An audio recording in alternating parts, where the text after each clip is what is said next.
السلام عليكم حبايبي، عاملين ايه؟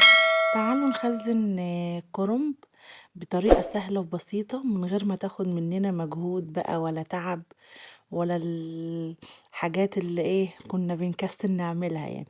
دي طريقة سهلة لتخزين الكرنب. مش هتخليكي تكسلي ان انت تقومي تعمليه يعني.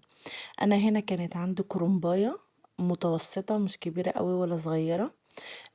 هنا باجي بشيل الحتة اللي في النص دي زي ما انتوا شايفين. وهنا عندي حلة على النار رفعتها وحطيت فيها ملح وكمون، وهنزل بالكرنباية بتاعتي زي ما انتوا شايفين كده. هو اصلا الكرنب مجرد ما بيتحط في المية بيبتدي يقل كده زي ما انتوا شايفين. الكرنباية كلها نزلت في الحلة. هبتدي بقى وقلبتها طبعا، هبتدي بقى اشيل الكرنب اللي استلق كده.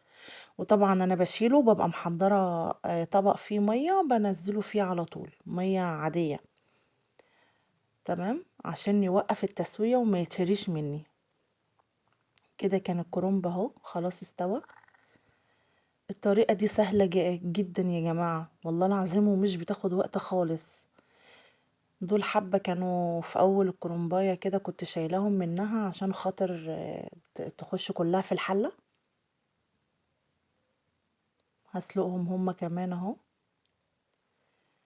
السليق بصوا ما بياخدش يعني خمس دقايق ولا حاجة يعني، عشان ما تتهريش منك. ولو حبيتي تعينيها في الفريزر، طبعا انا مش هحشيها دلوقتي وهعينها في الفريزر، فلازم ما تستويش قوي يعني، عشان اعرف ان انا ما اجي اطلعها ما تبقاش مهرية.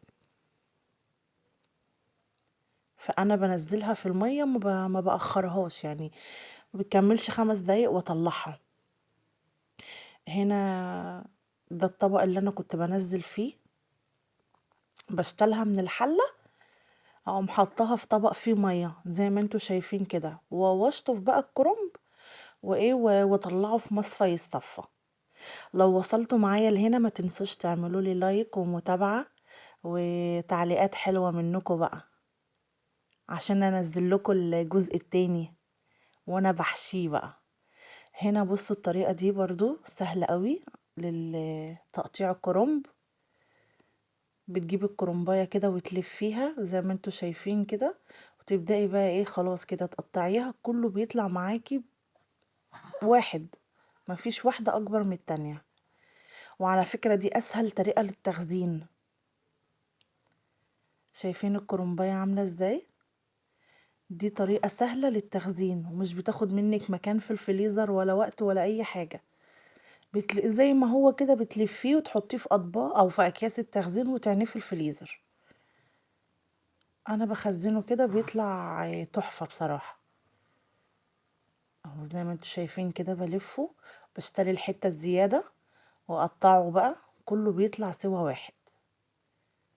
الطريقة دي سهلة جدا يا جدعان، ومش بتاخد اي وقت خالص ولا مجهود والله العظيم.